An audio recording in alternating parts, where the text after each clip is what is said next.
Now we are going to deal with the chemistry questions from NEET 2021 paper. And question number 51 is from the chapter Chemistry in Everyday Life. Here we are given two statements. First statement is aspirin and paracetamol belong to the class of narcotic analgesics. So this is a wrong statement. Why? Because these are generally medicines that we usually take. Okay, so these are non-narcotic drugs. That means these are non-addictive drug. What are narcotic analgesics? These are generally taken for non-medical purpose. Okay, and these are generally addictive drugs because they are mood changers. Okay, so they change our mood or behavior. But aspirin and paracetamol do not belong to these class. Instead, they are non-narcotic. Okay. Statement 2 is morphine and heroin are non-narcotic analgesics. So this is again false because these actually belong to the narcotic drugs that we just now discussed. Okay. So both the statements are false. That means option B will be the correct option here. Okay. Both statement 1 and statement 2 are false. Question number 52 is from the chapter hydrocarbons and we have to find the correct structure of 2,6-dimethyl dec-4-ene. So according to the name, there should be two methyl groups, right? Because it is dimethyl. So there should be two methyl groups. And what are the positions? The first methyl group should be at second carbon, whereas the other should be at sixth carbon, right? Similarly, at fourth carbon, there should be a double bond. So ene represents a double bond. So in the first option, you can see this is the carbon number 1, this is 2, 3, 4, 5, 6, 7, 8, 9, 10. Then at second position and sixth position, there are methyl groups, whereas there is a double bond at fourth position here. Okay, so this is your correct option. Question number 53 is from the chapter Chemical Bonding and Molecular Structure. And the question is BF3, that is boron trifluoride, is planar and electron deficient compound. Hybridization and number of electrons around the central atom respectively are. Okay, so let's see the structure of boron trifluoride. It looks like this. Okay, one fluoride is here and two other are here. Okay, so the shape is trigonal planar. Does it look like a triangle? So it is triangular planar. And the central atom is boron, right? So the number of electrons around this atom is 6, whereas the hybridization is sp2. So here first we have to tell the hybridization and then we have to tell the number of electrons. So it is sp2 and 6 respectively. Therefore option C will be the correct answer here. Question number 54 is from the chapter P block elements and the question is noble gases are named because of their inertness towards reactivity. Identify an incorrect statement about them. So the first statement is noble gases are sparingly soluble in water and this is a correct statement. Option B is noble gases have very high melting and boiling points. So this is a wrong statement. Why? Because these have weak dispersion forces that is mentioned in option C. So due to weak dispersion forces, they get dispersed easily and also they melt and boil at lower temperatures. Okay, that means they will have low melting point and boiling point. Okay, so this statement is wrong. Option D is noble gases have large positive values of electron gain enthalpy. So this is also correct. Only incorrect option is option B. Therefore option B will be the correct answer here. Question number 55 is from the chapter Electrochemistry and the question is the molar conductance of NaCl, HCl and sodium ethanoate at infinite dilution are 126.45, 426.16 and 91 summation centimeter square per mole respectively. The molar conductance of ethanoic acid at infinite dilution is, so here what is mentioned, the molar conductance of NaCl is given as 126.45 summation centimeter square per mole, right? Similarly, the molar conductance of HCl is given as 426.16 summation centimeter square per mole and the molar conductance of sodium ethanoate, that is CH3COONA is given as 91 summation centimeter square per mole. Okay. Now we have to determine the molar conductance of ethanoic acid. So here we'll use a law known as Kohlrausch law of independent migration of ions. Okay. Independent migration of ions. So this is an important law that you should remember. According to this law, at infinite dilution, the total molar conductivity of a solution, electrolytic solution, is equal to the sum of molar conductivities of all the contributing ions. That means the molar conductivity of ethanoic acid in this case will be equal to the molar conductivity of sodium ethanoate plus molar conductivity of HCl minus molar conductivity of NaCl.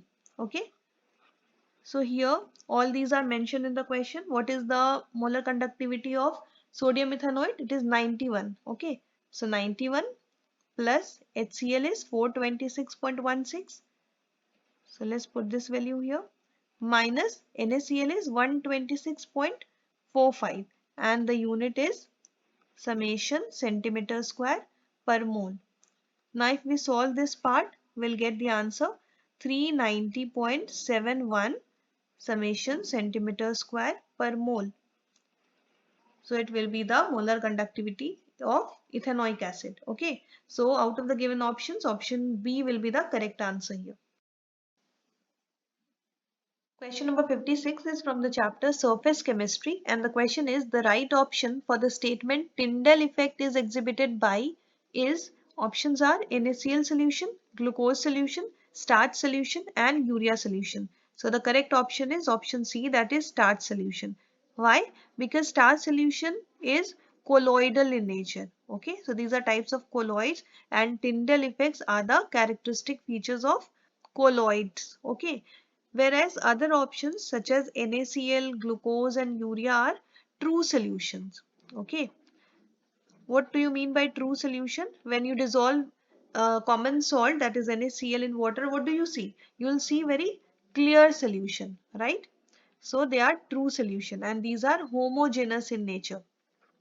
Whereas colloidal solutions are not homogeneous, they are heterogeneous. Okay. So similarly, glucose and urea are also true solutions. Therefore, option C will be the correct answer here. Question number 57 is from the chapter Biomolecules and the question is the RBC deficiency is deficiency disease of vitamin B12, vitamin B6, vitamin B1 and vitamin B2 and the correct option is option A, that is vitamin B12. Okay, the deficiency of vitamin B12 causes pernicious anemia, right? And pernicious anemia is nothing but the deficiency of RBC in our hemoglobin. Okay, so let's mention it here. RBC deficiency is also known as pernicious anemia. Now, the next one is vitamin B6. What is other name of vitamin B6? It is also known as pyridoxine. And the deficiency of vitamin B6 can cause convulsions. The next one is vitamin B1. It is also known as thiamine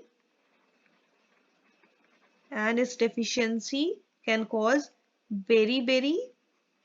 That means loss of appetite and retarded growth. Okay. And vitamin B2 is also known as riboflavin. And its deficiency can cause several disorders such as chelosis, digestive disorders, and burning sensations of the skin. Okay. So I hope you understood this. Question number 58 is from the chapter Hydrocarbons and the question is dihedral angle of least stable conformer of ethane is 120 degree, 180 degree, 60 degree and 0 degree. Okay. So what are the conformers of ethane? There are two conformers. First one is the eclipsed conformer and the second one is the staggered conformer. Okay.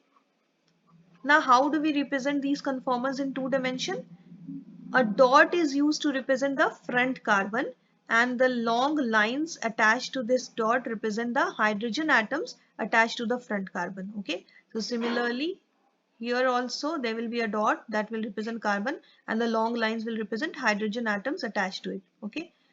And the rear carbons are represented by a circle and the small lines attached to this circle will represent the hydrogen atoms attached to the rear carbon. Fine. Here these hydrogens will be like this. So can you see the difference? The angle between the two planes, the front one and the rear one, is known as dihedral angle or angle of torsion. Okay. So in the first one, that is in eclipsed conformers, the dihedral angle is equal to 0 degree, whereas in case of staggered it is 60 degree. Okay. That means this angle, this one. Okay. And here it is 0 degree. So which one should be the most stable? The staggered one. Okay. This is the most stable conformer, whereas the eclipsed one is least stable. Now here in the question, we have to answer about the least stable, that means eclipsed conformer, and here the dihedral angle is 0 degree. So option D will be the correct answer.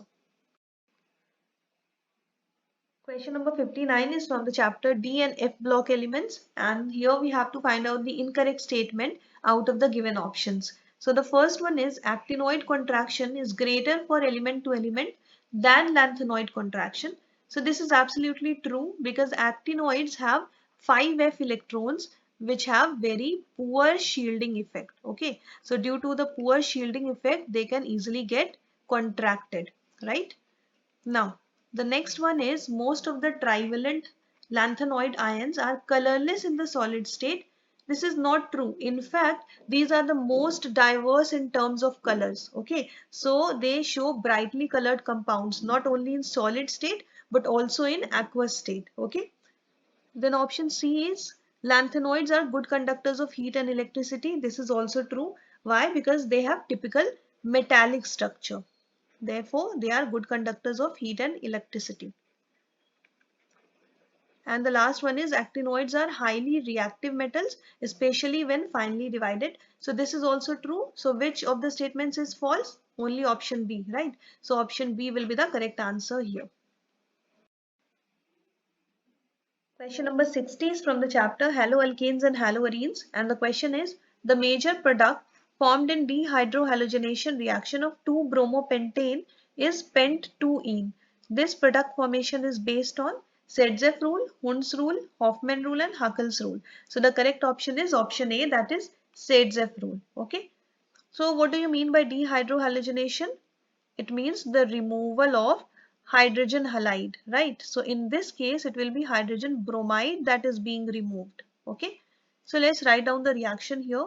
We have 2-bromopentane. So pentane means 5 carbon atoms and at second position we have a bromine. Okay. So let's complete the structure first. H3, 1H here and 2H on other carbons. Okay. Now after dehydrohalogenation reaction, two products will be formed, pent-2-ene and pent-1-ene. Okay. So in the pent-2-ene, the double bond will be at the second carbon, whereas in pent-1-ene, the double bond will be at the first carbon. Okay. So let's complete this structure. CH3, CH3, CH, CH, CH2. Okay. Similarly, here we have CH2, CH, CH2, CH2 and CH3. Okay. Now, here we can see that there are two alkyl groups attached to the doubly bonded carbon. First is this one and the second are this one. Okay. Here only one alkyl group is there. On the right side there is no alkyl group. Now what the Sedzeff rule says that In this case, the preferred compound will be the one in which the doubly bonded carbon will have more number of alkyl groups. Okay, so the number of alkyl groups in pent 2-ene is 2, whereas in pent 1-ene is 1. Okay, so what will be the preferred product or the major product here? It will be pent 2-ene. Okay, therefore option A is the correct answer. Question number 61 is from the chapter Thermodynamics, and the question is, which one among the following is the correct option for right relationship between Cp and Cv for 1 mole of an ideal gas? Okay, so we know that at constant volume, the amount of heat, that means Qv is equal to Cv delta T. Here Cv is the specific heat capacity at constant volume, okay, and delta T is the change in temperature, and this will be equal to change in internal energy, that means delta U. Okay, similarly at constant pressure, the amount of heat, that is Qp, will be equal to Cp into delta T, that means specific heat capacity at constant pressure into change in temperature, and that will be equal to change in enthalpy, that means delta H. Okay, now for 1 mole of an ideal gas,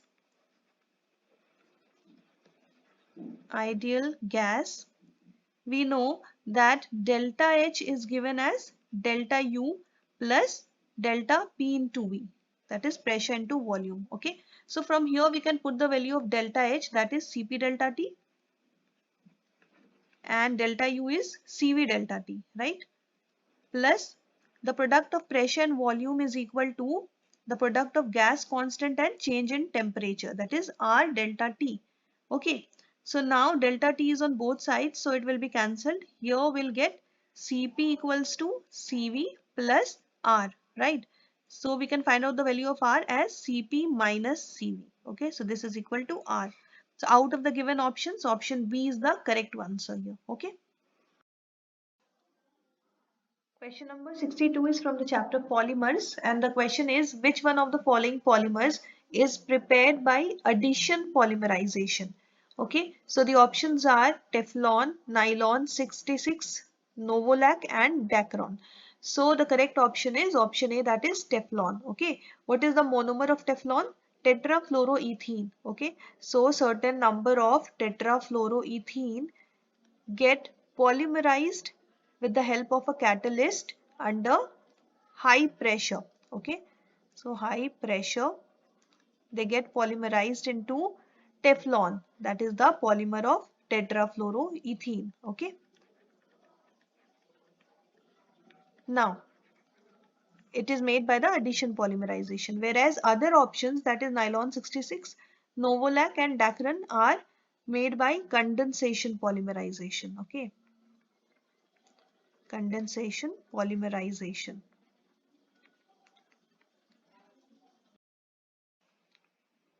Question number 63 is from the chapter Alcohols, Phenols and Ethers, and the question is, what is the IUPAC name of the organic compound formed in the following chemical reaction?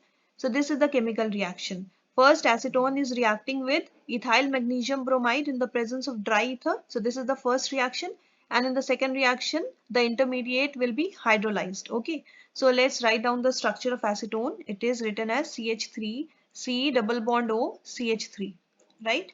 And it is reacting with what? Ethyl magnesium bromide in the presence of dry ether.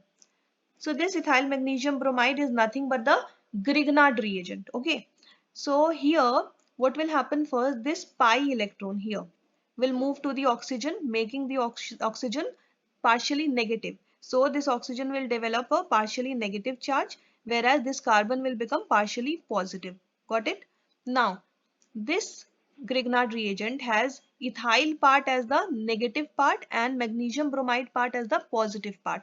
So the negative part from here will react with the positive part here, that means carbon, whereas the positive part here will react with the negative part here, that means the oxygen. Okay, so what will we get? We'll get CH3C O MgBr, where O is negative and MgBr is positive, right? And here we have CH3, and this carbon will get C2H5. Okay, Now this is the intermediate product. In the second stage, hydrolysis is being done.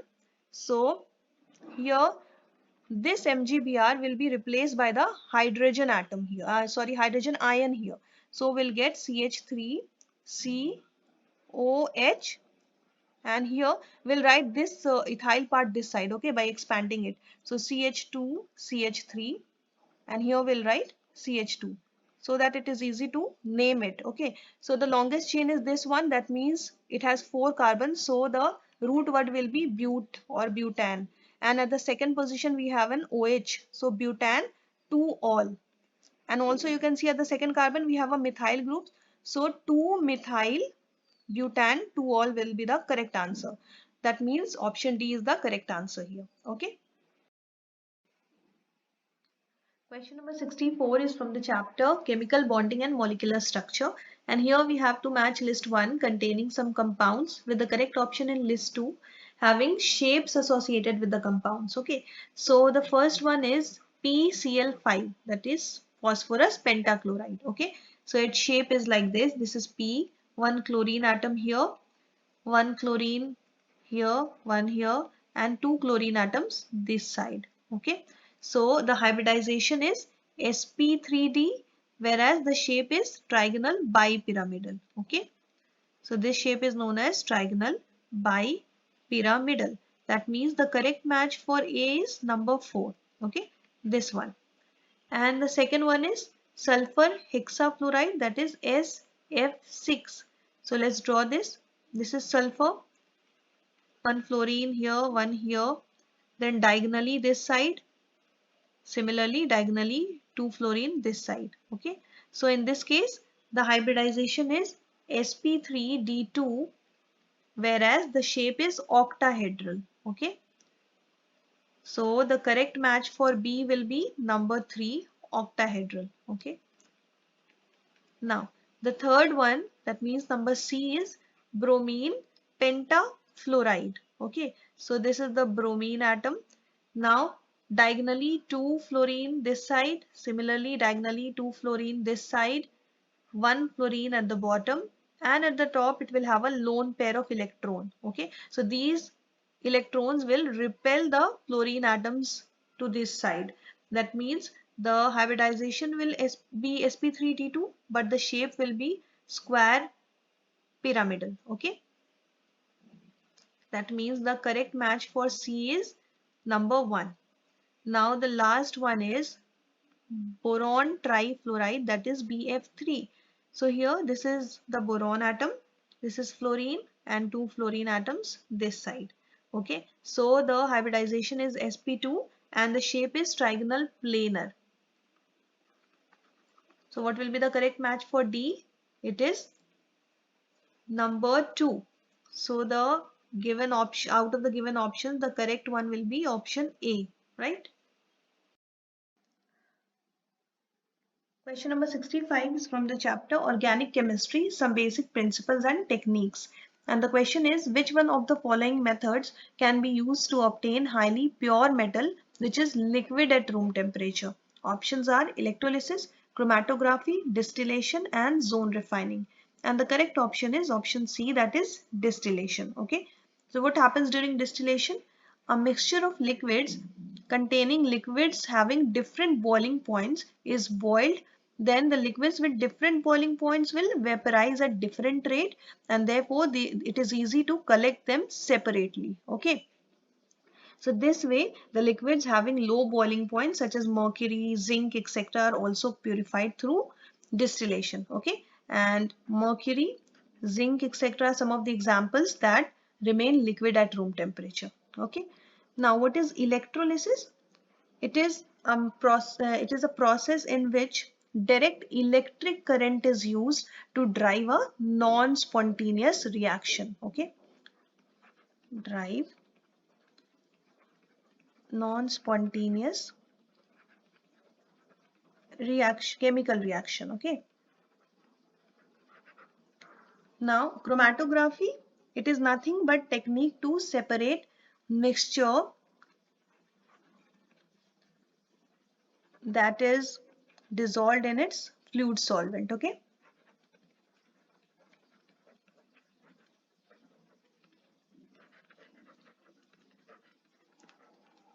And distillation we just discussed.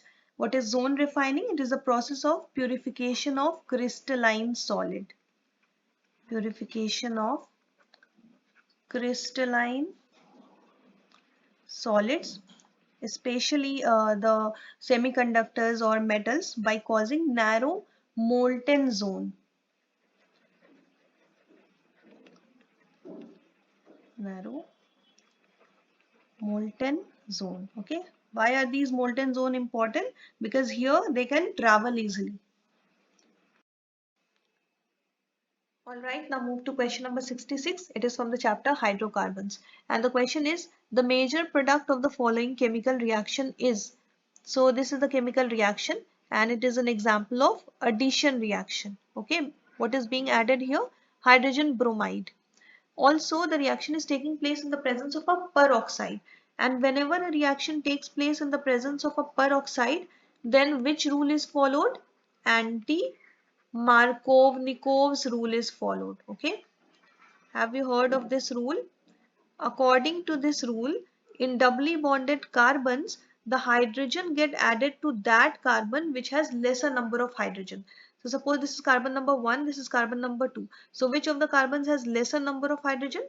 Carbon number 2, right? So hydrogen will be added to this carbon, whereas bromine will be added to the first carbon. So the required product will be this one, option number A. Bromine has been added to the first carbon and hydrogen has been added to the second carbon. Okay. Also, the reaction takes place via free radical chain mechanism. So let's have a look at the mechanism of the reaction. In the first step, the peroxide will undergo homolysis. So the peroxide is C6H5 C double bond O and one more C6H5 C double bond O, and these are attached to two oxygen atoms, right? So it will undergo homolysis. What will we get now?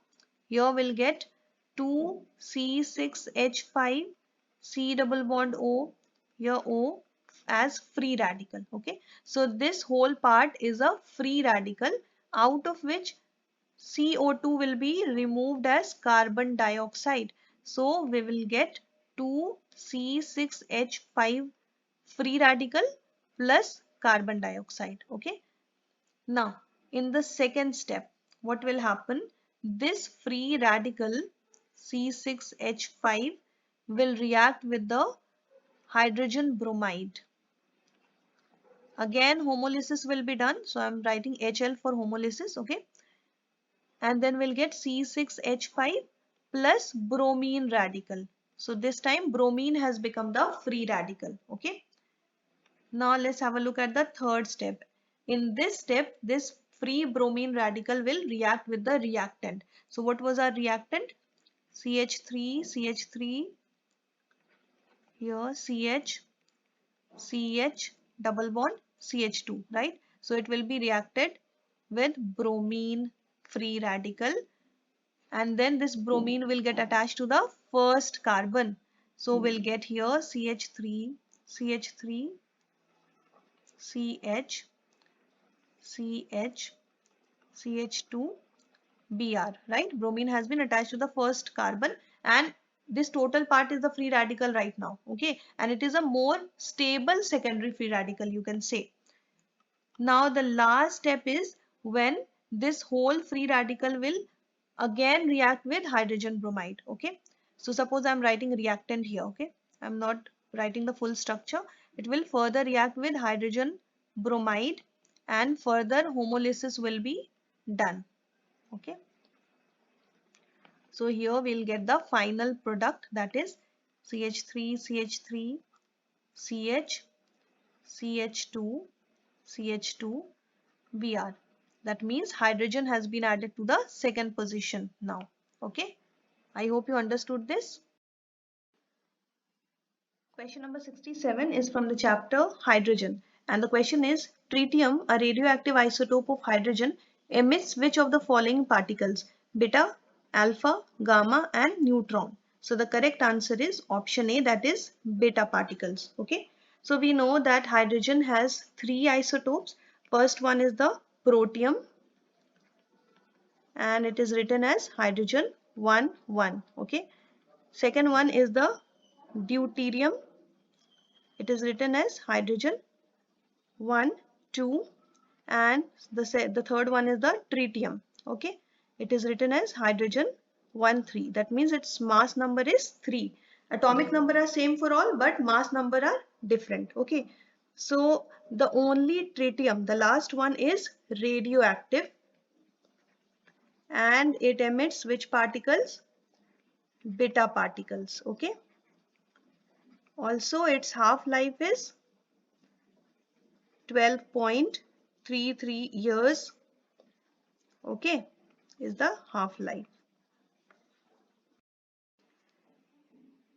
Question number 68 is from the chapter P block elements, and the question is the correct sequence of bond enthalpy of carbon halogen bond is, so halogen, the X denotes the halogen here. Okay, now we should know that the size of a halogen atom increases as we move down the group. Okay, that means the fluorine is the smallest whereas iodine is the largest. So this means that the carbon fluoride bond will also be the smallest, whereas the carbon iodide bond will be the largest. So here we have methyl fluoride to methyl iodide, right? So the bond length will increase from methyl fluoride to methyl iodide, but bond enthalpy is inversely proportional to the bond length, right? So more is the bond length, lesser is the bond enthalpy. That means bond enthalpy will go on decreasing as we move from methyl fluoride to methyl iodide. So option B will be the correct answer. This has the maximum bond enthalpy, and methyl iodide has the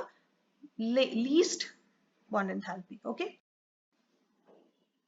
Question number 69 is from the chapter The Solid State, and the question is right option for the number of tetrahedral and octahedral voids in hexagonal primitive unit cell are. Okay, so suppose there are n number of closed packed atoms. Okay, so these closed packed atoms will form some voids. So number of octahedral voids that will be formed by these atoms will be the equal to the number of atoms, that means n, whereas tetrahedral voids will be double, that means it will be 2n. Now also we know that each hexagonal primitive cell contains 6 atoms. Therefore n is 6 in this case. That means in octahedral it is 6, whereas in tetrahedral it is 2 into 6, that means 12. Okay. So here we have to first tell about the tetrahedral and then octahedral. So tetrahedral it is 12 and octahedral it is 6. So 12 and 6 respectively. Okay. So option D is the correct answer here. Now question number 70 is from the chapter Redox reaction, and the question is which of the following reactions is the metal displacement reaction? Choose the right option.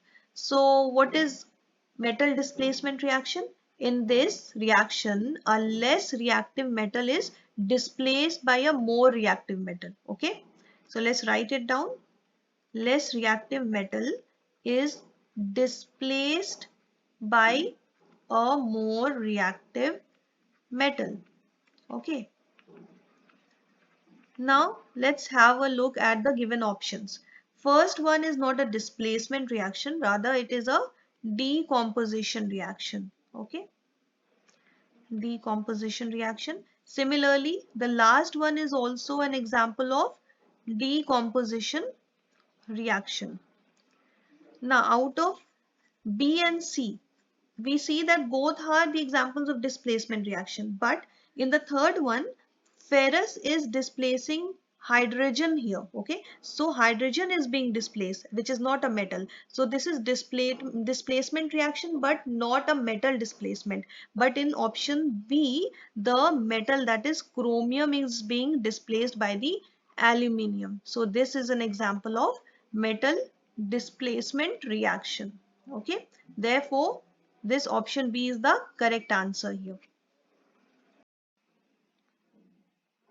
Now question number 71 is from the chapter States of Matter, and the question is choose the correct option for graphical representation of Boyle's law, which shows a graph of pressure versus volume of a gas at different temperatures. Okay, so we know that according to the Boyle's law, pressure of a gas is inversely proportional to the volume.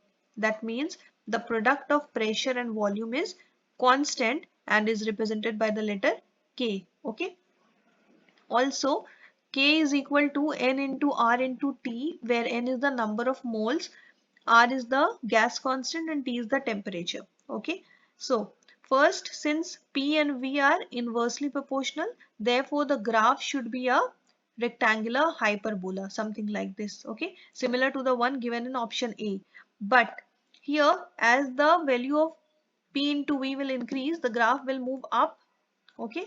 So the temperature will also increase as the graph is moving up because it is directly proportional to temperature. Okay. But here you can see the temperature is lower in the upper graph. Okay. So this should not be the correct choice. Let's look at the other options. Here you can see in the last option we have a similar graph, that is rectangular hyperbola, and the temperature is increasing with the product of P and V. So this should be the correct answer here. Okay. Now question number 72 is from the chapter Equilibrium, and the question is the pKb of dimethylamine and pKa of acetic acid are 3.27 and 4.77 respectively at a certain temperature in Kelvin. The correct option for the pH of dimethyl ammonium acetate solution is. Okay, so here we see that the base dimethylamine, that is a weak base, is reacting with acetic acid, that is also a weak acid. Okay, and the salt that is formed as a result of their reaction is dimethyl ammonium acetate. Okay, so whenever we have to find out the pH of a salt that is formed as a reaction of weak base and weak acid, then we use a simple formula, and this formula is pH equals to 7 plus half under bracket pKa minus pKb. Okay, so here we can write 7 plus half, pKa is given as 4.77, right? So 4.77 minus pKb is 3.27, so 3.27. Now on solving this, we'll get 7.75. So this will be the pH of the salt dimethyl ammonium acetate. That means option C will be the correct answer. Question number 73 is from the chapter The S block elements, and the question is among the following alkaline earth metal halides, one which is covalent and soluble in organic solvents is. The options are calcium chloride, strontium chloride, magnesium chloride, and beryllium chloride. Okay, so the correct option is option D, that is beryllium chloride, and the reason is small size of beryllium atom. Okay, so this small size of beryllium makes it covalent and soluble in organic solvents, whereas all the other halides like calcium, strontium, and magnesium halides are ionic in nature. Okay, so these are ionic halides. Question number 74 is from the chapter General Principles and Processes of Isolation of Elements, and the question is the maximum temperature that can be achieved in blast furnace is up to 1200 Kelvin, up to 2200 Kelvin, up to 1900 Kelvin, and up to 5000 Kelvin. So this is a very direct question. Here you can simply remember it will be somewhere between 2100 Kelvin to 2200 Kelvin.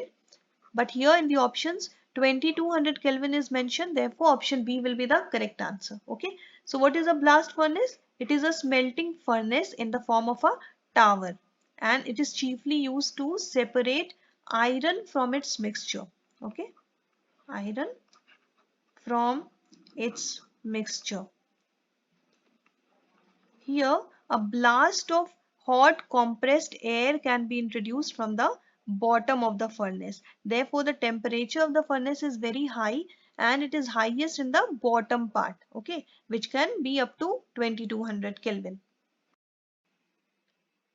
Question number 75 is from the chapter Coordination Compound, and the question is ethylene diamine tetraacetate, that is EDTA ion, is option A hexadentate ligand with 4 oxygen and 2 nitrogen donor atoms, option B unidentate ligand, option C bidentate ligand with 2 nitrogen donor atoms, and option D tridentate ligand with 3 nitrogen donor atoms.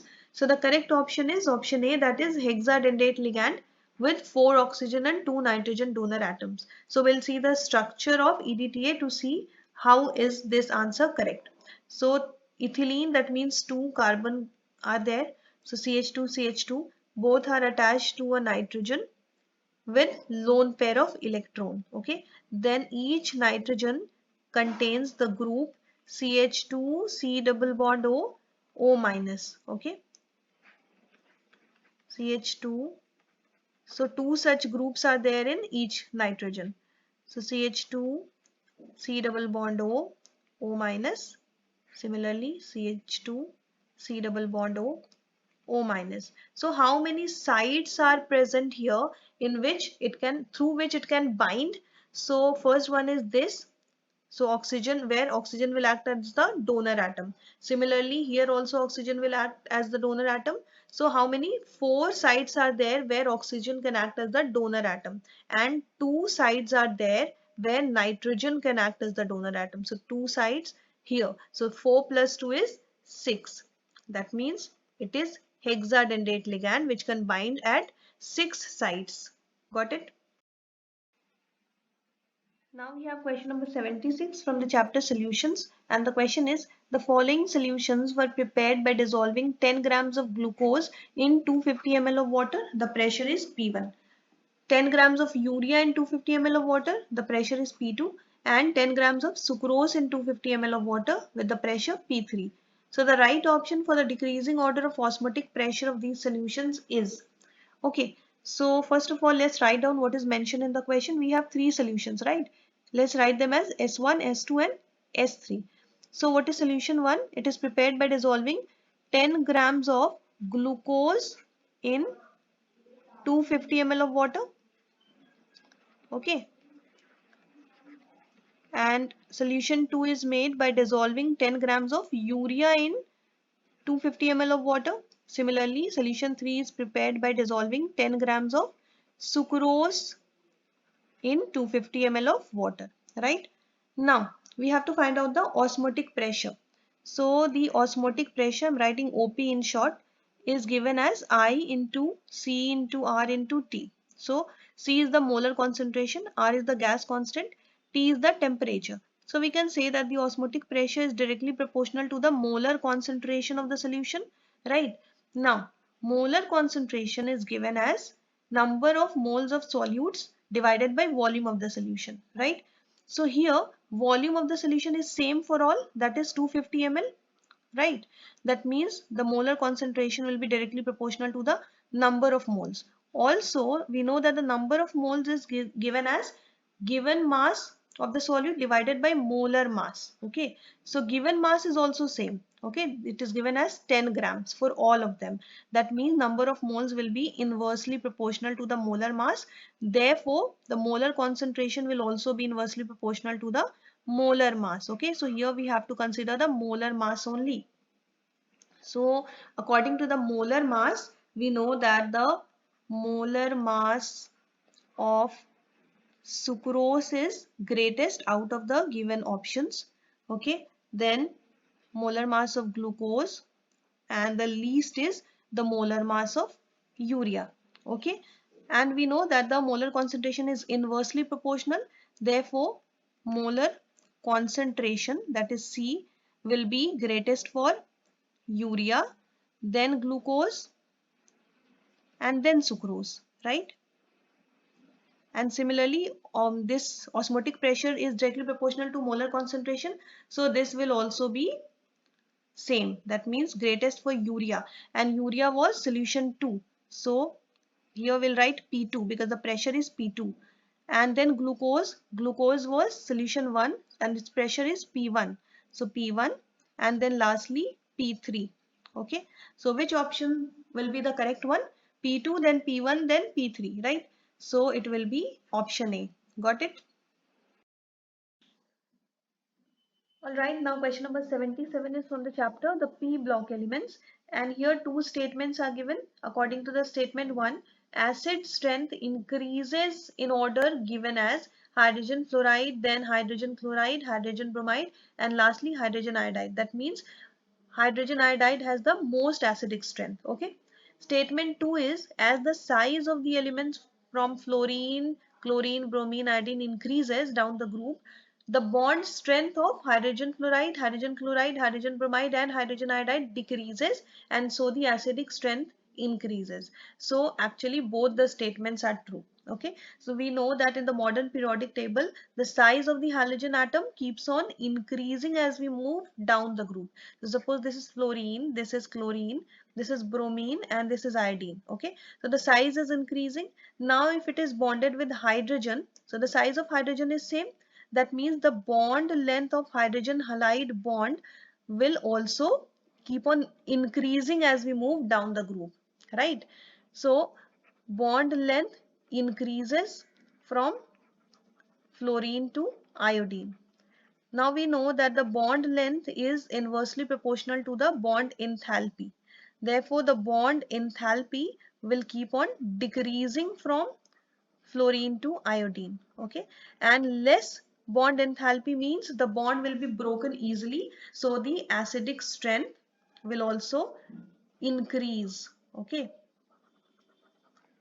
fluorine to iodine. Got it? Therefore, both statement 1 and statement 2 are true. Now we have question number 78 from the chapter the S block elements, and the question is the structures of beryllium chloride in solid state and vapor phase are. Options are option A chain and dimer respectively, option B linear in both, option C dimer and linear respectively, and option D chain in both.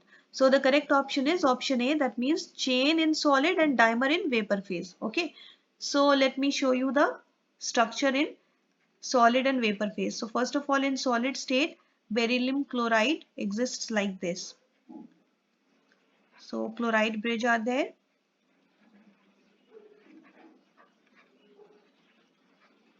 and similarly it will go on. Okay, whereas in case of vapor phase there is a dimer. Okay, chloro bridge dimer, simple, two beryllium atoms here, chloride here, and two chlorides this side. Okay, this is all in the vapor phase. Now question number 79 is from the chapter thermodynamics, and the question is for a reaction A to B, the enthalpy of reaction is minus 4.2 kilojoule per mole and the enthalpy of activation is 9.6 kilojoule per mole. Then the correct potential energy profile of the reaction is shown in option. So here what is given? Enthalpy of reaction is given, and we simply have to relate the energy of A with the energy of B. So no need to consider the enthalpy of activation here. Okay, we can simply determine it with the help of enthalpy of reaction. So as given in the question, the enthalpy of reaction is minus 4.2 kilojoule per mole, right? That means the enthalpy is negative, and we know that negative delta H, that is negative enthalpy, means the reaction is exothermic. That means heat is being released. So we can write energy is released in this reaction. Okay. So what does this mean? That we are getting B from A. Okay, A to B. That means energy is decreasing. So energy of A should be more and then energy of B should be less. So we can write EA should be more than EB. Okay, energy of A should be more than energy of B. Now we simply have to look at the given options to see in which case the energy of A is greater than the energy of B. So in the first graph we can see that the graph for A is lower and the graph for B is higher. That means the energy of B is greater than the energy of A in this case, right? So this cannot be the correct option.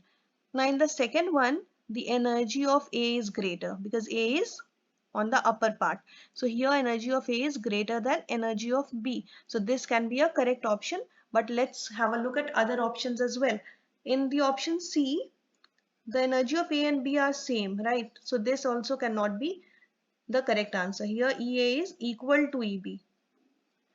And what is the last option? Here again the energy of B is quite larger than the energy of A. So which one will be the correct option? Only option B, right? Now question number 80 is from the chapter the D and F block elements, and the question is zirconium with atomic number 40 and hafnium with atomic number 72 have similar atomic and ionic radii because of option A belonging to the same group, option B diagonal relationship, option C lanthanoid contraction, and option D having similar chemical properties. So the correct option is option C, that is lanthanoid contraction. Okay, so what is lanthanoid contraction? It is the cumulative effect of the traction of lanthanoid series. Okay, and it causes the radii of third transition series to be more or less similar to that of second series. Okay, so this is the reason that zirconium and hafnium have similar atomic and ionic radii. Now question number 81 is related to the electromagnetic waves, and in chemistry electromagnetic waves are mentioned in the chapter structure of atoms. And the question is, a particular station of All India Radio, New Delhi, broadcasts on a frequency of 1368 kilohertz. The wavelength of the electromagnetic radiation emitted by the transmitter is, okay, so we have to determine the wavelength. Okay, speed of light is given as 3 into 10 to the power 8 meter per second. So we know that the energy of an electromagnetic wave is given by the formula hc by lambda. Okay, where h is the Planck's constant, c is the speed of light, and lambda is the wavelength. Okay, so this is the c. Also we know that c by lambda is equal to the frequency, and we can write frequency as v. Okay, so in place of c by lambda we can also write v. That means hc by lambda is equal to h into v, right? So h is on both sides, so let's cancel it, and c by lambda is equal to v, so we can write that lambda is equal to c divided by v. Okay, so c, that means speed of light, is given as 3 into 10 to the power 8 meter per second, and the frequency of the wave is given as 1368 kilohertz. That means 1368 into 10 to the power 3 hertz. Okay, now if we solve this, we'll get 219.3. Okay, and the unit for wavelength will be meter. So this is the answer. That means which option will be the correct one? Option A will be the correct answer. Question number 82 is from the chapter Some Basic Concepts of Chemistry, and the question is, an organic compound contains 78% by weight carbon and remaining percentage of hydrogen. The right option for the empirical formula of this compound is, now atomic weight of carbon is 12 and hydrogen is 1. So let's mention the name of the elements first. Okay, what are the elements that we have? We have two elements, right? First is carbon and the second one is hydrogen. And what is the mass percentage of carbon and hydrogen? Mass percentage of carbon is 78 and mass percentage of hydrogen is remaining part, that means 100 minus 78, so that is 22%. Okay, this is in percent. Now what will be the number of moles? Number of moles will be given mass percentage divided by the atomic weight. So mass percentage for carbon is 78 divided by atomic weight of 12 of carbon is 12, so it will be equal to 6.5. Similarly here we will divide 22 by the atomic weight of hydrogen, that is 1, so it will be equal to 22. Now we have to determine which is the smaller value in the number of moles. It is 6.5, right? So when we'll find out the mole ratio, we will divide this number of moles by the smaller value of number of moles. Okay, so here the number of moles is 6.5. We will divide it by the smaller value, that is 6.5. Okay, so it will be 1. And similarly in hydrogen we'll divide 22 by the smaller value, that means 6.5. So that will come out to be 3.38. So we can take it as 3. Okay, so empirical formula can be written as, if C is 1, then hydrogen will be 3. Okay, so it will be CH3. So out of the given options, option C will be the correct answer. Question number 83 is from the chapter Organic Chemistry, Some Basic Principles and Techniques. And the question is, the compound which shows metamerism is. So what is metamerism? Suppose we have a functional group, okay, and we have different alkyl groups on both sides of the functional group, R1 and R2. So there can be different structures formed by these alkyl groups around the functional group, and these structures will be known as metamers, and the mechanism is known as metamerism, okay. And there are certain conditions for the formation of metamers. First of all, there should be a functional group, right? Without functional group, it will not be possible.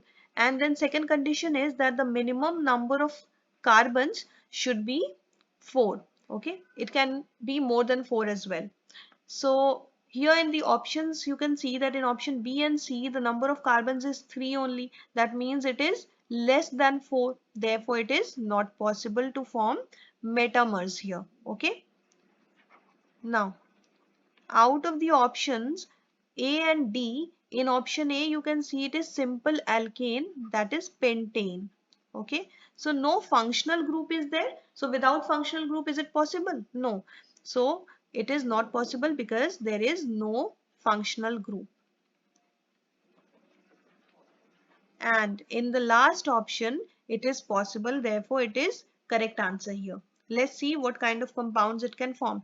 We have an oxygen here, right? So if we write oxygen and then on the left side of it we take two carbons, one CH2 then CH3. Similarly this side CH2 CH3, then it will form diethyl ether, right? So one type of ether is formed here. Again, if we write only one carbon to the left side of the oxygen and the rest 3 carbons to the right side, then we'll get methyl propyl ether, right? So it will be methyl propyl ether, or we can simply say methoxypropane. Okay, so there are other possibilities as well. These are not the only two compounds that can be formed. So this will be the correct answer here. Question number 84 is from the chapter amines, and the question is identify the compound that will react with Heinsberg reagent to give a solid which dissolves in alkali. So what is Heinsberg reagent? It is benzene sulfonyl chloride. That means C6H5SO2Cl, right? Now what are the compounds that can react with Heinsberg reagent? Only 1 degree and 2 degree amines. That means only primary and secondary amines can react with this Heinsberg reagent. Tertiary amines will not react. So here in option D you can see this is a tertiary amine, that is 3 degree amine. So it will not even react with the Heinsberg reagent. Okay. Now in other options, option number B is a secondary amine, that means 2 degree amine. So it will react with the Heinsberg reagent but it will not dissolve in the alkali. Okay. So sorry, it is not dissolve. Okay. Now so we are left with two options, that means two primary amines here. In the first one the nitrogen is attached to two oxygen atoms, whereas in the third one the nitrogen is attached to two hydrogen atoms, and option C is more likely to dissolve in alkali because hydrogen will be very acidic in nature. Okay, so let's see how the reaction proceeds. We have the Heinsberg reagent first. This is benzene sulfonyl chloride, right? And here we have the primary amine NH2 then C2H5. Now what will happen, the hydrogen from the amine and this chlorine from the Heinsberg reagent will come out as hydrogen chloride. So HCl will be one of the products and the main product will be N-ethyl benzene sulfonamide. Okay, so let's draw this SO2 and here we have NH C2H5, right? So this hydrogen attached to the nitrogen will be very acidic in nature. Okay, because this sulfur group will repel the will take up the electron from nitrogen. Okay, therefore this hydrogen will become very acidic and it will dissolve in alkali. Okay, so this is what N-ethyl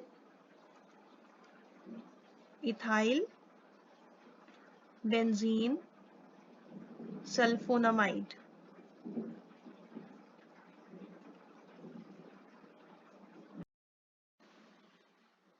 Question number 85 is from the chapter solid state, and the question is the correct option for the number of body centered unit cells in all 14 types of Bravais lattice unit cells is, options are 7, 5, 2 or 3. So the correct option is 3. Okay, you have to remember that out of all the 14 types of Bravais lattice, only 3 types, that means the first one is cubic, the second one is tetragonal, and the last one is orthorhombic crystal, will be having the body centered unit cell. Okay, so this is the answer. Question number 86 is from the chapter coordination compound, and here we have to match the compounds with their correct magnetic moment. Okay, so in the first one, ferrous has the electronic configuration 3d5, so the outermost orbital has 5 electrons. Okay, now the ligand used is very strong, Cn. Okay, so due to this the electrons will get paired up. So out of the 5 electrons, suppose these are the 5 electrons, 1, 2, 3, 4, 5. 4 will get paired up. Okay, one pair here, one pair here, and one will remain unpaired because it does not have a partner here. Okay, so the number of unpaired electrons will be 1 only, and we know that the magnetic moment can be calculated as root under n into n plus 2, where n is the number of unpaired electrons. So here we can put the value of n as 1. So here we'll write 1 into 1 plus 2. So if we solve this, we'll get 1.73, and the unit will be Bohr magneton. So the correct match for A will be number 4. Okay. Now, similarly in option B, the ferrous has the same electronic configuration, that is 3d5, but the ligand is very weak. Okay, water is a weak field ligand. So no pairing up is done, and all the 5 electrons will remain unpaired. So number of unpaired electrons will be 5, and the magnetic moment will be equal to root under 5 into 5 plus 2. So it will come out to be 5.92. Okay. So the correct match for number B will be 1. Okay.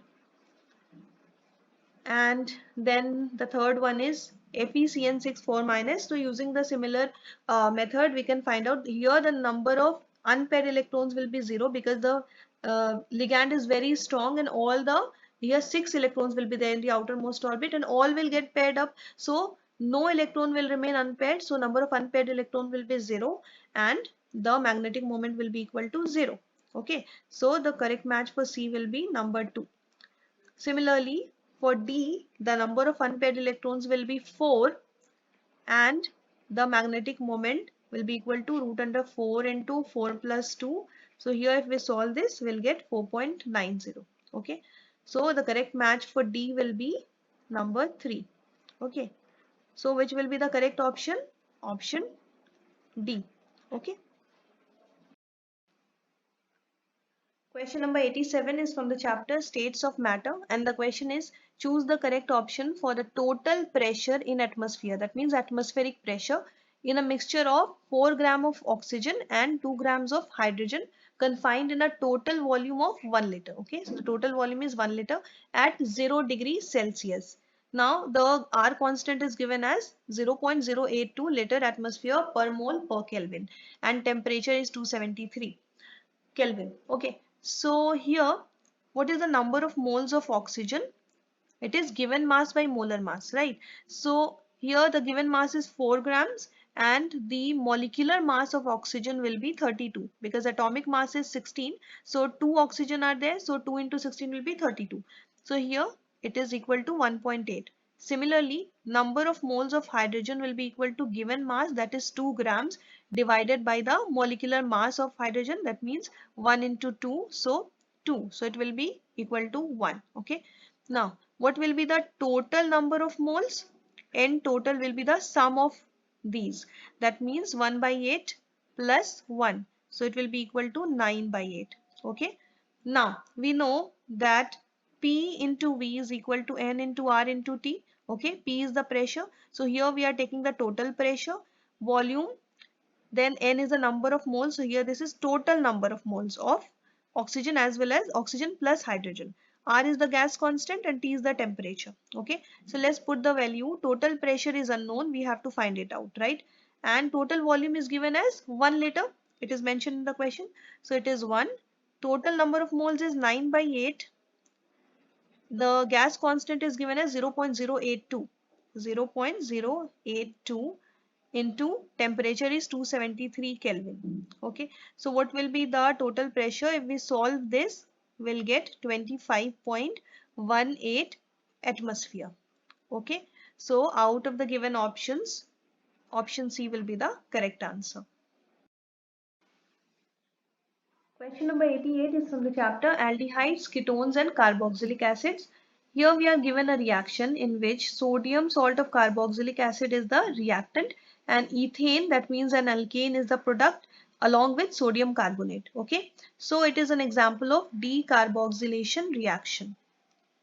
Carboxylation reaction. Okay, here we know that an alkane is produced by heating sodium salt of carboxylic acid with soda lime. What is soda lime? It is the combination of NaOH, that is sodium hydroxide, and calcium oxide in the ratio 3:1. Okay. So in addition to sodium hydroxide, the reagent will be calcium oxide. Therefore, option C will be the correct answer. Question number 89 is from the chapter Thermodynamics, and the question is, for irreversible expansion of an ideal gas under isothermal condition, the correct option is. So we have to determine if delta U and delta S is equal to 0 or not. So here first of all, irreversible expansion is taking place. We know that the irreversible processes are always spontaneous. Okay. So this is to be noted. And the second thing to note here is the condition is isothermal. That means the temperature is same. So what does it mean? That the change in temperature or delta T will be 0. Okay. Now how do we find delta U? That is change in internal energy. The formula is N into CV delta T, where N is the number of moles of the gas, Cv is the specific heat at constant volume, and delta T is the temperature. So here we know that delta T is equal to 0. So the whole product will be 0. That means delta U will be equal to 0. Okay. Now we have to determine delta S. So we know for any spontaneous process, this is just to be remembered. Okay. For any spontaneous process, delta S, that means change in entropy, is always greater than 0. Okay, it's always positive. Therefore, delta S will not be equal to 0. Okay, so delta U is equal to 0 and delta S is not equal to 0. So option C will be the correct answer. Question number 90 is from the chapter P block elements, and the question is, in which one of the following arrangements the given sequence is not strictly according to the properties indicated against it? So now before we look at the options, let's understand one thing here. We know that as we move down the group in a periodic table, the size of the atom goes on increasing, right? Now when the size of the atoms is increasing, then its bond length with a certain element will also increase, okay, if the elements are same. Now this element can be a hydrogen or oxygen or anything, okay. So when the bond length increases, its bond enthalpy will decrease. Okay, because bond enthalpy is inversely proportional to the bond length. Bond enthalpy is what? Bond dissociation enthalpy. That means it will be dissociated easily. So we can write it down on moving down the group.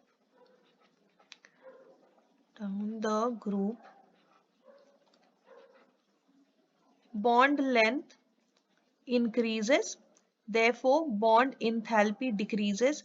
That means bond will be broken easily, therefore its acidic or oxidizing power will also increase. Okay, because when the bonds break, then its character will be enhanced. Okay, so if it is an acid, then its acidic power will increase. If it is an oxide, then its oxidizing power will increase. Okay, now, here look at the option. First one is hydrogen fluoride to hydrogen iodide increasing acidic strength. So this is true. Just now we saw that acidic character will increase. Okay. So for similar reason, option C will also be a correct arrangement, because from nitrogen hydride to antimony hydride, the acidic character will increase. Okay. Now in option number D, we don't have hydride, we have oxides. Okay. So instead of this acidic power, oxidizing power will increase. Okay, so increasing oxidizing power, this is also correct arrangement. But in option number B, their acidic character will increase from water to hydrogen telluride, but pKa value will not increase. Instead, it will decrease. Why? Because pKa is inversely related to the acidic strength. Okay, stronger is the acid, the lower is the pKa value. Got it? Therefore, arrangement will be something like this: maximum for water, then for hydrogen sulfide, then for hydrogen selenide, and then lastly for hydrogen telluride. Okay, so this will be the correct arrangement for pKa value. Okay, so this is the correct answer here according to the question. Question number 91 is from the chapter Electrochemistry, and the question is: the molar conductivity of 0.007 molar acetic acid is 20 Simon centimeter square per mole. What is the dissociation constant of acetic acid? Choose the correct option. Okay, so here we have to determine the dissociation constant, that means Ka of acetic acid, and we can find out Ka using a simple formula, C alpha square by 1 minus alpha, where alpha is the degree of dissociation. Okay, degree of dissociation.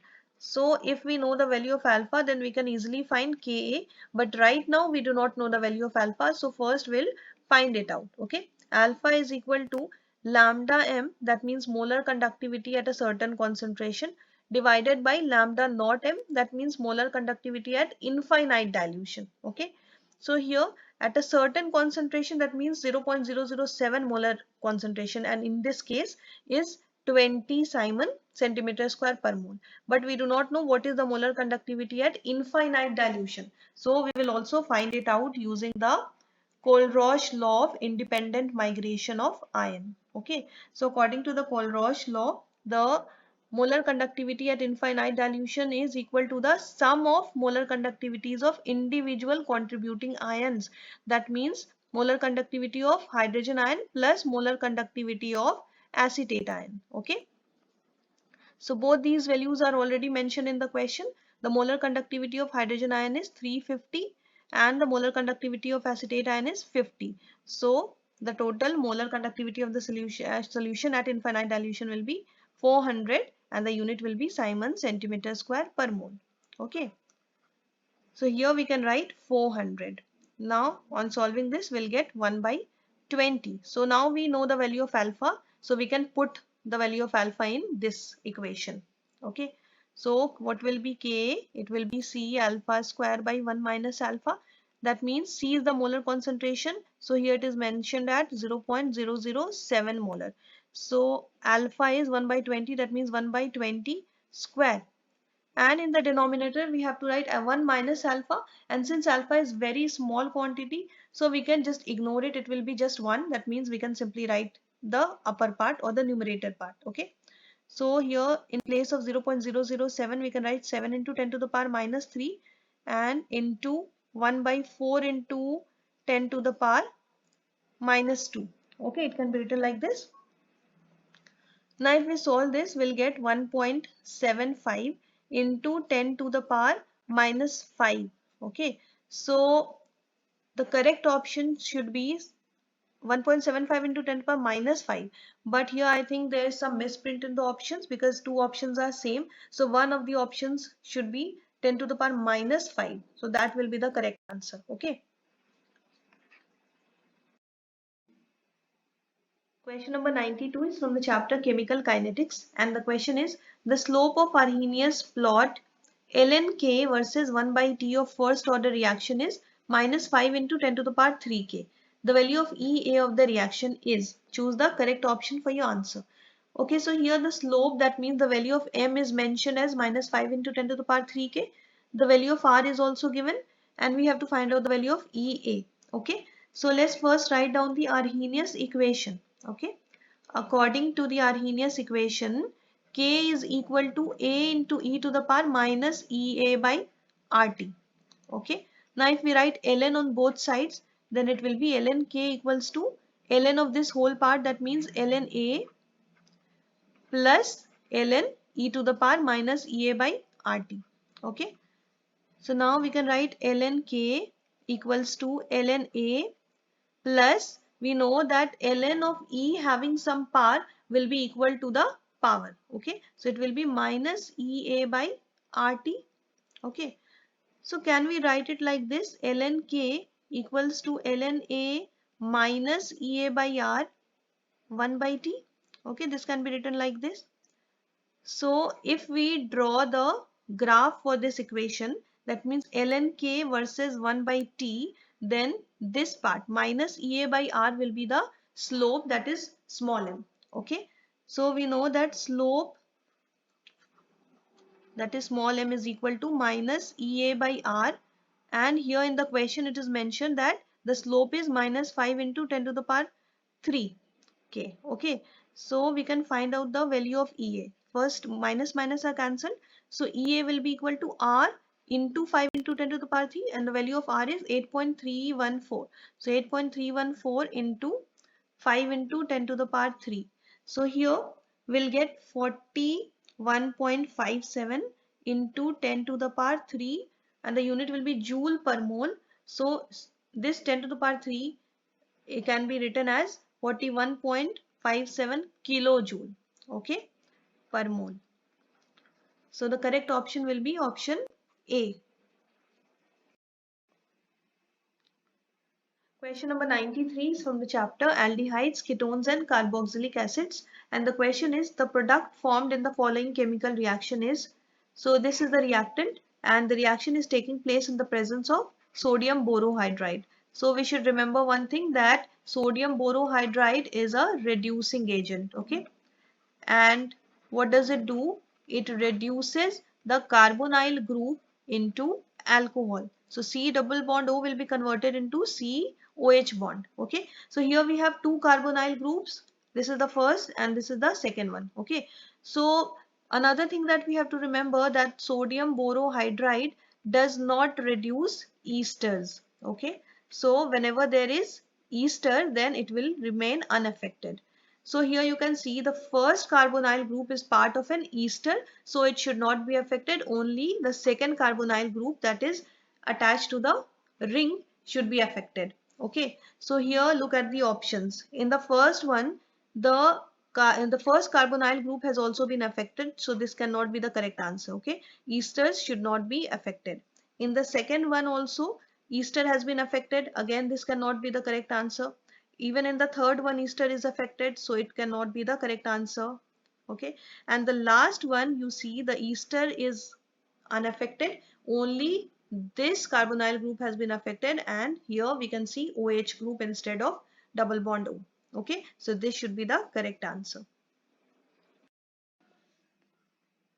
Now question number 94 is from the chapter Aldehydes, Ketones and Carboxylic Acids again, and here we have to match list 1 with the correct option in list 2. Okay, so in list 1 we have different reactions, whereas in list 2 we have names of these reactions, so we have to correctly match them. This side I'll be writing the products of each reaction. Okay, so the first one, we can see that benzene is reacting with carbon monoxide and hydrogen chloride in the presence of anhydrous aluminium chloride or cuprous chloride. So this is an example of Gattam and Koch reaction. What happens in Gattam and Koch reaction?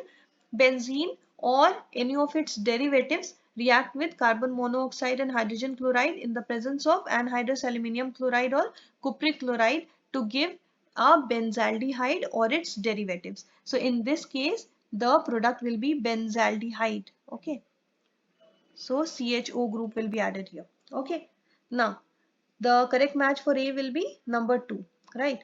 Now the next one is, here we can see methyl ketone is reacting with a base. So this is an example of haloform reaction, because this reaction leads to the formation of a haloform. Okay, so what will be the product of this reaction? It will be this one, RCONA double bond O plus CHX3. Okay, so this will be formed as the product. So the correct match for B will be number 3, right? Now the third one is Here you can see this is an alcohol and this is a carboxylic acid. So the reaction of alcohol and carboxylic acid in the presence of sulfuric acid will lead to the formation of an ester. Therefore, it is an example of esterification reaction. Okay. So the product in this case will be an ester. That means this one to R. Okay. This ester will be formed here. So the correct match for C will be number 4. And the last one is, here you can see this is a carboxylic acid. It is reacting with a halogen. Okay, this X2 represents halogen in the presence of red phosphorus. Okay, so this is an example of this Hell-Volhard-Zelinsky reaction. Okay, so the product in this case will be RCHX COOH. That means halogenation is taking place. Okay, this is an example of halogenation of carboxylic acid. Right? So the correct match for D will be number 1. So which of the options will be correct? Option number D. Right? Alright, now question number 95 is from the chapter P block elements, and the question is, which of the following molecules is non-polar in nature? Okay, so first of all, what do you mean by polar molecules? Polar molecules are those molecules in which there is unequal distribution of charges. That means there is more electron density on one side than the other. Then it will be polar molecule. And how can this happen? Suppose there is a central atom X that is bonded to two different atoms A and B such that A is more electronegative. Okay. So what will happen? The more electronegative atom will pull the electrons towards it, making this side more negative than the other side. Okay. That means electron density will be more on side of A. So it will be polar molecule. Okay. So we have to find out which of these do not have polar arrangement. Okay. So let's have a look at the structures of each of the given options. First one is POCl3. So let's draw the structure of POCl3, P double bond O, Cl, Cl and Cl. So it is clearly non-symmetrical, or you can say that oxygen is more electronegative than the chlorines. So it will pull the electrons, making this side more negative or more electron rich. Therefore it is polar molecule. Okay. Now, the second one is CH2O. So, the structure of CH2O will be like this, C double bond O, and two hydrogens are there. Again, oxygen is more electronegative than the hydrogen.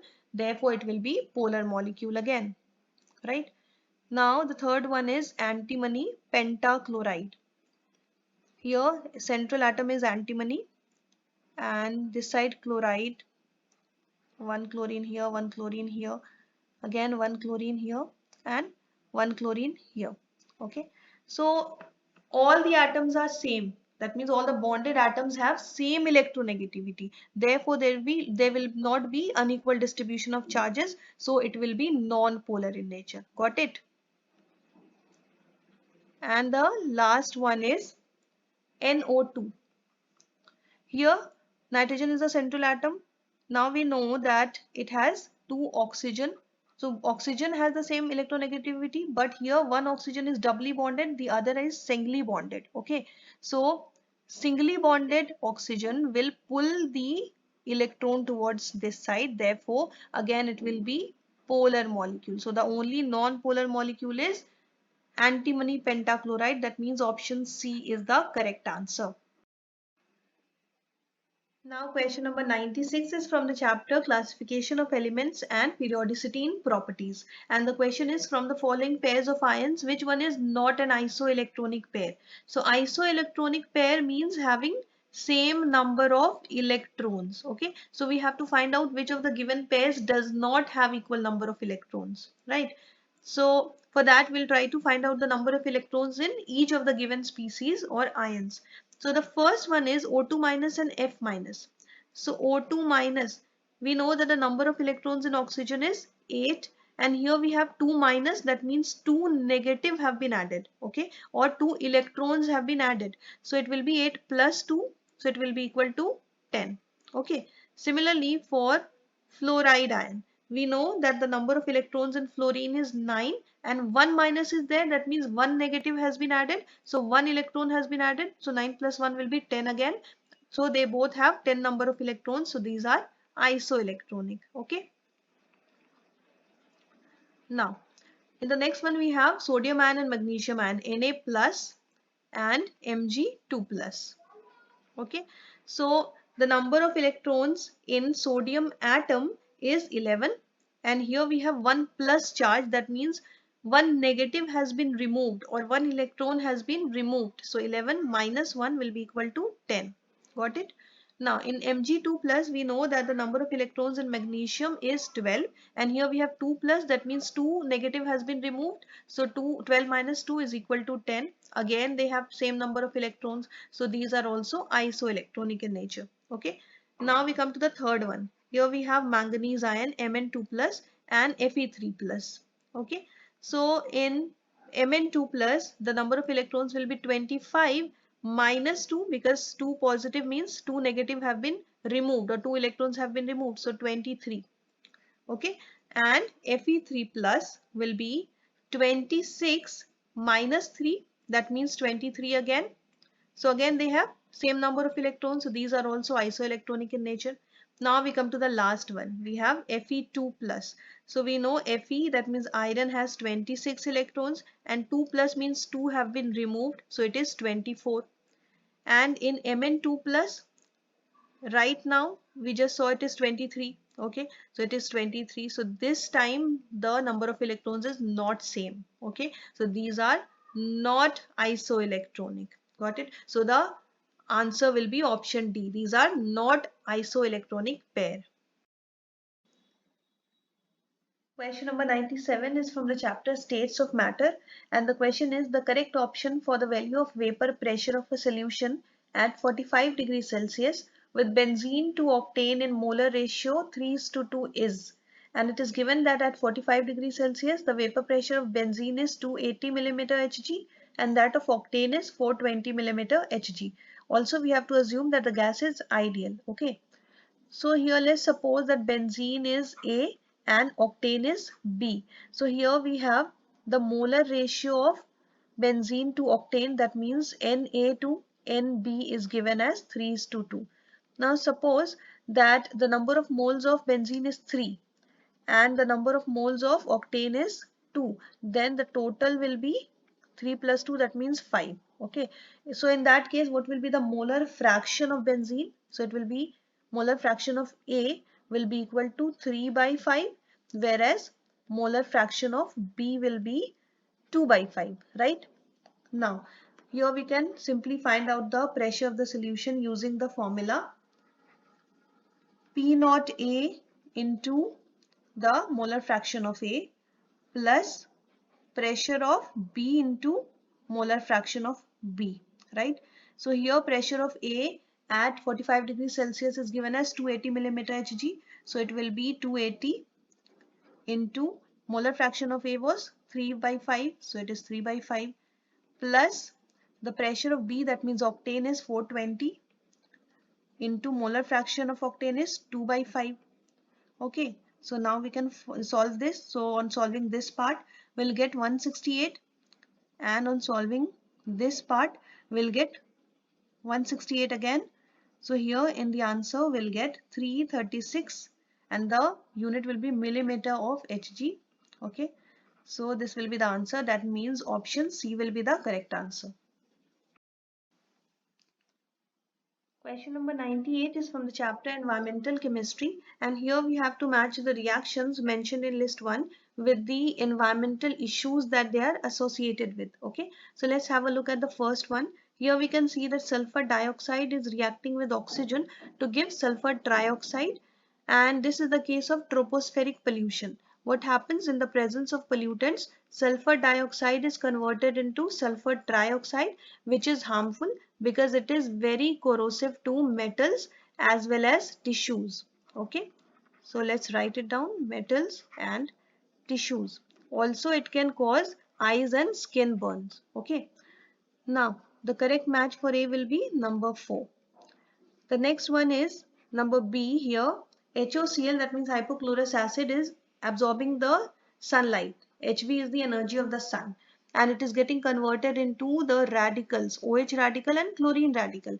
So this chlorine radical is the main culprit of ozone depletion. Okay, what happens in spring season? Sunlight breaks the HOCl as well as chlorine molecules to give chlorine radicals, and these chlorine radicals are responsible for the initiation of chain reaction for ozone depletion. Okay,